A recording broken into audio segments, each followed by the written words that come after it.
La popularidad de las consolas domésticas de la primera generación hizo que muchas empresas decidieran lanzar su propia consola. Esto, que en un principio podría parecer beneficioso, ya que se crearon multitud de juegos, resultó ser un arma de doble filo, porque en años posteriores, sería una de las causas del crash del 84. Período en el que peligraría el futuro de la industria.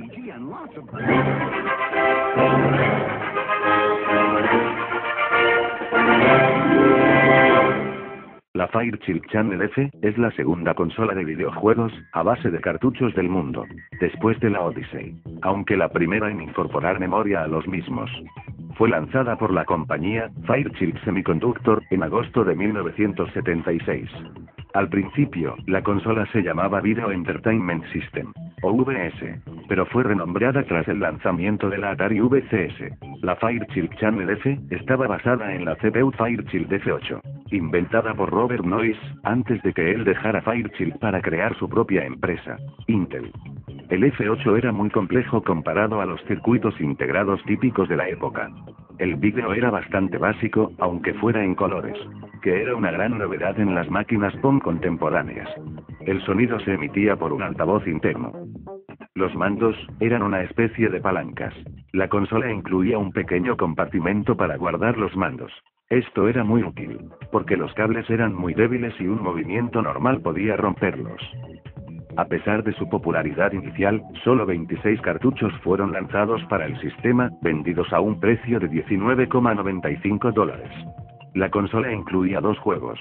Una copia de Pong y Hockey, igual que Pong, pero con la capacidad de mover las palas por la pantalla.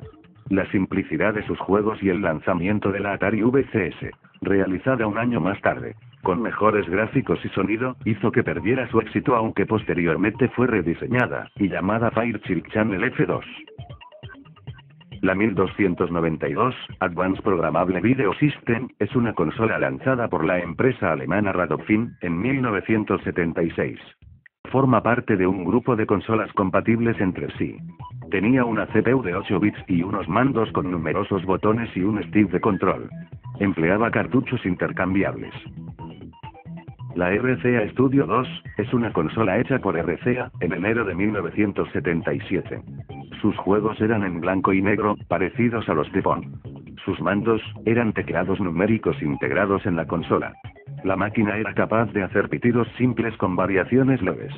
Incluía 5 juegos. Fue la primera consola en emplear señales de vídeo, RF. Este tipo de conexión no se volvería a ver hasta el lanzamiento de la Atari 5200, 8 años más tarde. Esta consola fue abandonada pronto, debido a que ya existían en el mercado consolas superiores, como la Fairchild, y poco después la Atari 2600. La Atari 2600, bautizada originariamente como Atari Video Computer System, fue lanzada en octubre de 1977. Fue la primera consola en emplear cartuchos tal y como serían en las posteriores generaciones. Consiguió mucho éxito y popularidad, tanto que durante los 80, Atari era sinónimo de videojuego. Empleaba unas palancas como sistema de control. Uno de sus juegos más destacados fue Pac-Man. Otro juego muy conocido, no por su calidad precisamente, SP, el extraterrestre. Juego de un previsible éxito, debido al estreno de la película del mismo nombre. Finalmente se hicieron de él varios millones de copias, de las que no consiguieron vender ni un solo millón a causa de su mala calidad. Se cuenta que Atari enterró los cartuchos restantes en el desierto. Este juego es considerado por muchos, el peor videojuego de la historia. La Astroplay es una consola de videojuegos y sistema de ordenador, diseñado por Midway, la división de videojuegos de la compañía Bally. Fue lanzada en 1977. La consola disponía de unos impresionantes gráficos para su época. Empleaba una especie de teclado unido a la consola. Algunos de sus juegos son Gate Escape, Treasure Cove, y una versión del procesador de textos BASIC. La Magnavox Odyssey 2, conocida en Europa como Philips Videopack G7000, se lanzó en 1978. Magnavox se convirtió en un subsidiario de la compañía Philips.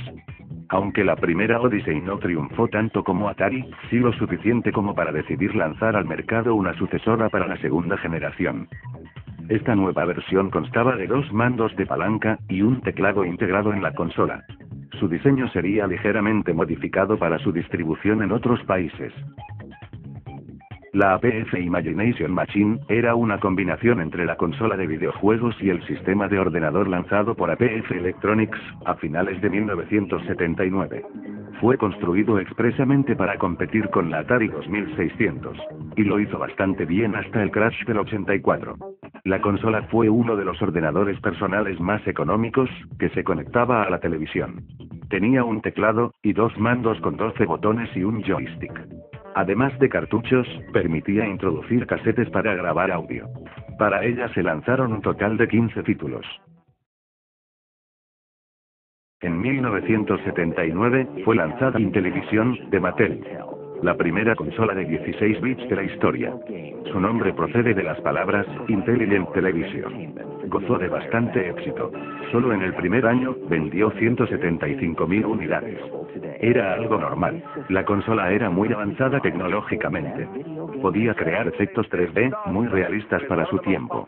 Además de su mando numérico, disponía de un accesorio, el Intel Voice, un sintetizador de voz que se podía utilizar en algunos juegos para que realizara ciertas acciones al pronunciar las palabras correspondientes.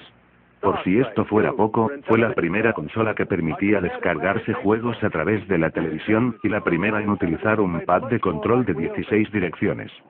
Su elevado precio fue uno de los factores que hicieron que no fuera tan popular como la Atari 2600.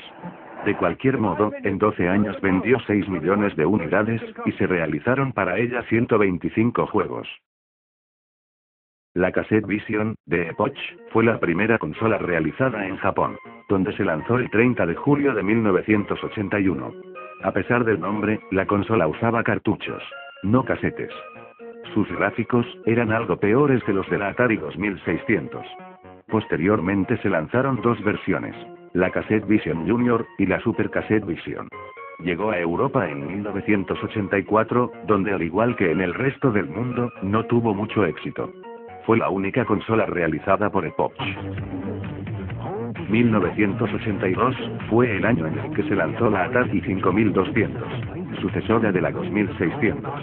Aunque era una consola muy avanzada tecnológicamente, no pudo hacer frente a la Intellivision, de Mattel. Su insólito stick analógico demostró no ser fiable. Ese fue su primer error. Además, no era compatible con los juegos de la Atari 2600. En general, la consola fue un fracaso. Vectrex es una consola de 8 bits, desarrollada por General Consumer Electric, y posteriormente comprada por Milton Bradley Company.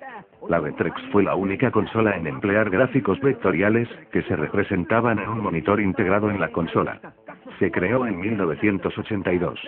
Era una consola monocromo, pero utilizaba imágenes de fondo para crear la ilusión de que tenía colores. Su mando fue auténticamente revolucionario. Fue el primero en incorporar un stick analógico no central, como lo era el de la Atari 5200. Este sistema de control sería usado 10 años después por la Nintendo 64, y posteriormente por todas las demás consolas. Algunos de sus juegos creaban un efecto tridimensional, realmente bueno, para sus 8 bits. La Arcadia 2001 era una consola de 8 bits creada por Emerson Radio Corp. Se compuso de un catálogo de 51 juegos. Dependiendo del país, tenía un nombre distinto e incluso distintos juegos. Al salir al mercado al mismo tiempo que la ColecoVision y la Atari 5200 en Estados Unidos, no tuvo éxito, aunque sí en otros países. La ColecoVision fue la segunda consola creada por Coleco, lanzada en agosto de 1982. La ColecoVision ofreció la calidad gráfica de los juegos arcade y la capacidad de jugar los videojuegos de otras consolas como la Atari 2600. Se crearon para ella unos 170 juegos. Nintendo le dio la licencia para lanzar Donkey Kong en la consola, con lo que aumentaron considerablemente sus ventas. La Sega Game Gear, abreviada SG-1000, es una consola a base de cartuchos fabricada por Sega. Este sistema marcó la entrada de Sega en el negocio de hardware, en el cual seguirían estando hasta el final del Dreamcast, en 2001. El sistema no fue muy popular. Se puso a la venta por primera vez en Japón, en el año 1981. Tuvo mucho éxito en Taiwán, donde es una de las consolas más recordadas. Posteriormente, se lanzó la SG-1000 Mark II, y la SG-1000 Mark III. La primera versión de la Master System. Así finaliza la segunda generación. Dentro de poco, se producirá una crisis, que cambiará el futuro de los videojuegos.